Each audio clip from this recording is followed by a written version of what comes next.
কোটি টাকার ঋণ মুহূর্তেই মিটে যাবে ইনশাআল্লাহ। নামাজের পরে 41 বার পড়বেন। যে কোনো নামাজের, আপনি ফজরে পড়তে পারলেন না, জোহরের নামাজের পরে পড়বেন, জোহরে পারলেন না আসরের নামাজের পরে পড়বেন, আসরে পারলেন না মাগরিবের নামাজের পরে পড়বেন, মাগরিবে পারলেন না এশার সালাতের পরে আপনি পড়বেন।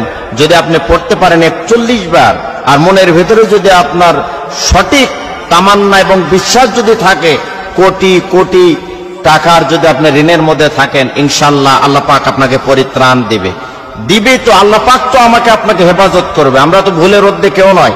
আমাদের চলাফেরা, ওঠা বসা, ব্যবসা বিজনেস করতে গিয়ে অনেক সময় আমরা ভুল করে ফেলি, আমাদের আইডিয়ার বাইরে চলে যায়।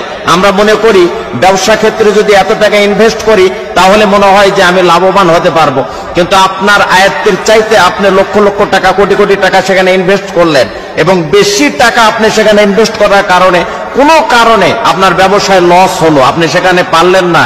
তো এই ধরনের ভুল ত্রুটি আমাদের হবেই। আমরা মানুষ, আমাদের কাছে তো আর ওহি আসে না, আমরা নিজে নিজে ব্রেন খাটিয়ে চলতে হয়। তো সেই জায়গা থেকে যদি আল্লাহর কাছে আপনি সেইভাবে যদি পরিত্রাণ চান আর ঋণ থেকে মুক্তি চান, তাহলে অবশ্যই অবশ্যই আল্লাহ পাক আমাকে আপনাকে হেফাজত করবেন, প্রোটেক্ট করবেন, এবং সেই ঋণ থেকে আমাদেরকে উদ্ধার করবেন। কারণ মালিক কখনো ফিরিয়ে দিবে না। মানুষের কাছে যান, বিরক্তি হতে পারে, মানুষের কাছে যান, আপনাকে ধমক দিতে পারে, কিন্তু আল্লাহ রাব্বুল আলামিন আমাকে আপনাকে অবশ্যই অবশ্যই এখান থেকে উদ্ধার করবে। আমি যে নিয়মে বলবো এই নিয়মে যদি আপনি আমল করেন, ইনশাআল্লাহ কোটি টাকার ঋণের মধ্যে জড়িত থাকলে, বিপদে থাকলে, মুসিবতে থাকলে, উৎকণ্ঠার মধ্যে থাকলে, পেরেশানির মধ্যে যদি আপনি থাকি, অবশ্যই আল্লাহ রাব্বুল আলামিন আমাদেরকে হেফাজত করবেনই। তবে আমলের মধ্যে ভুল করা যাবে না। খুব মনোযোগ দিয়ে শোনার চেষ্টা করুন। ঋণ এমন একটি জিনিস যে মানুষকে শান্তিতে থাকতে দেয় না, ডিপ্রেশনে ফেলে দেয়, খাবার রুচি নষ্ট করে ফেলে দেয়। আপনার সামনে হাজারো আইটেমের খাবার দাবার আছে, কিন্তু আপনাকে ভালো লাগবে না যদি ঋণের বোঝা আপনার মাথায় থাকে। এই জন্য খুব খেয়াল করে শোনার চেষ্টা করুন। ঋণ থাকলে মানুষের ঘুম কেড়ে নেয়, হাজারো মানুষের সাথে অপমান করে।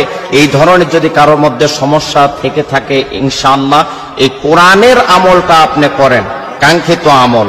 পৃথিবীর মধ্যে একটা নির্ভেজাল ফরমানিল মুক্ত একটি কিতাব কোরআনুল কারীম, সেখান থেকে আমি প্রেসক্রিপশন করছি, সেখান থেকে চিকিৎসা দিচ্ছি। ইনশাআল্লাহ আমল করলে যথাযথ আপনি কাঙ্ক্ষিত ফলাফল পাবো।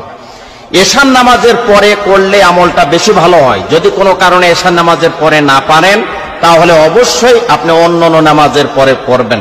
দোয়াটি হচ্ছে, এই আয়াতটি হচ্ছে, আল্লাহু নূরুস সামাওয়াতি ওয়াল আরদ, আল্লাহু নূরুস সামাওয়াতি ওয়াল আরদ। এটা এশার নামাজের পরে 41 বার পড়বেন, আর মনে মনে বিনয়ের সাথে, নম্রতার সাথে আল্লাহর কাছে বলবেন যে মালিক, আমাকে অবশ্যই ঋণ মুক্ত করো, তুমি আমার সম্মান ইজ্জত রক্ষা করো, মানুষের সামনে বেয়াজ্জিত করো না, লাঞ্ছিত করো না, অপমানিত করো না। যদি কাঙ্ক্ষিত ভাবে আপনি নত হয়ে নম্র ভাবে আপনি বিনয়ের সাথে মালিককে মেসেজ দিতে পারেন, ইনশাআল্লাহ কোটি টাকার ঋণ থাকলেও মুহূর্তের মধ্যে আপনি ঋণ থেকে মুক্তি পাবেন।